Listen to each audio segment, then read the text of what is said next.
Okay, number 13 from our review.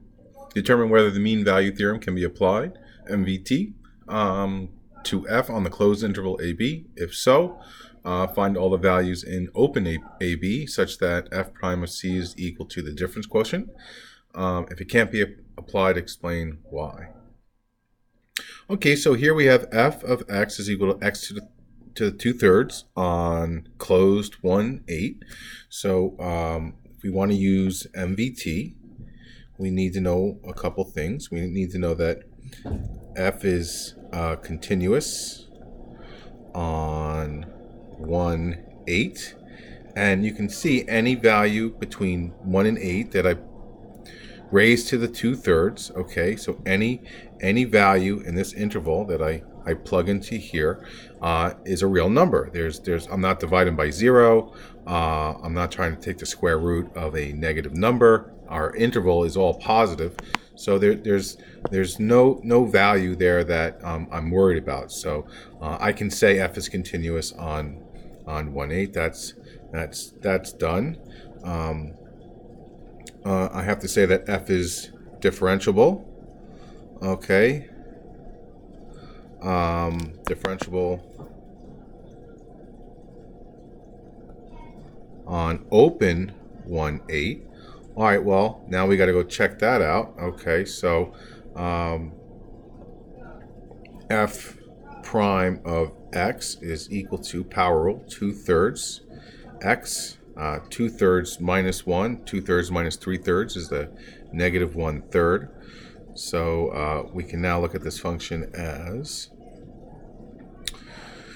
how would I write this? 2 over 3x to the 1/3. Now, you might be thinking, oh, okay, I got to be careful. There's a denominator there, and that's good thinking. But because our interval is from 1 to 8, any of those values that I plug in there are going to be okay. No problem. Now, if the interval had a 0 in it, I would be in trouble. But since this is the interval that they want me to apply MVT on, we're okay. Okay, so if that's the case, if those two conditions are satisfied, now we know that there's some C in open AB.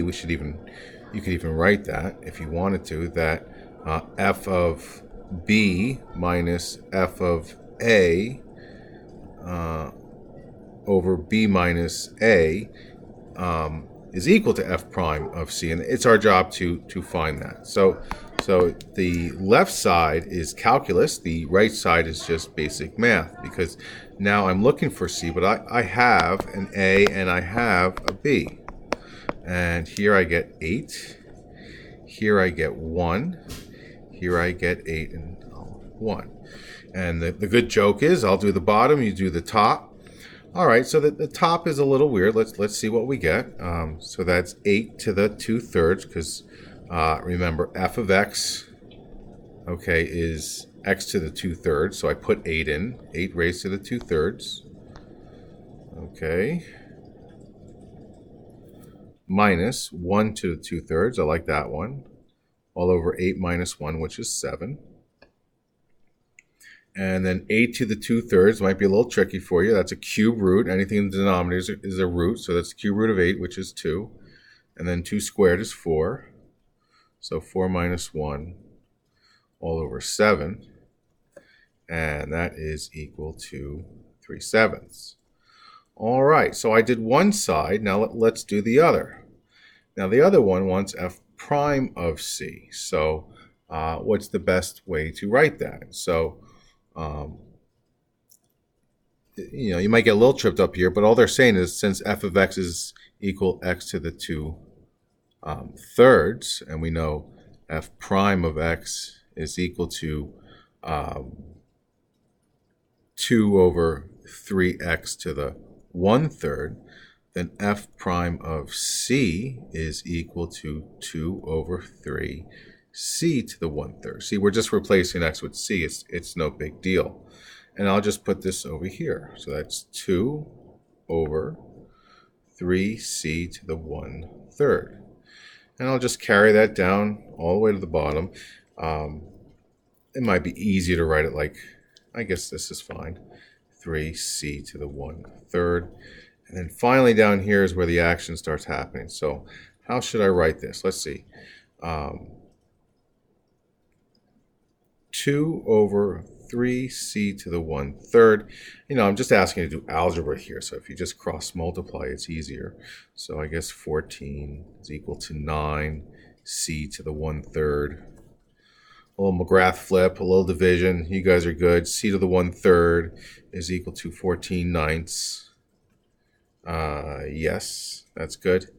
And then how do I kill a cube root? I cube it. So C is equal to 14 over 9 cubed. And you could stop there. That answer is fine. It turns out to be 2744 over 729. But again, your answer right here is perfectly fine. And there's an approximation. Again, unless I'm doing an actual physics problem or something, I wouldn't really worry about that. That's plenty fine. All right, so there you go. Let's see. Number 13, there you go. All right, so yeah, it's just a matter of knowing MVT and checking your conditions. Work on both sides of the equation. You got the difference quotient on the right-hand side. You got the derivative on the left. You just work each side until you get down, reduce it as much as you can, and then solve for C. And don't forget that when they ask for C, they're just asking you to find a derivative and plug C in. And then basically over here on the right-hand side, you get a bunch of actual numbers, so you can actually solve for C at the end. That's the game. Okay, hope that helps.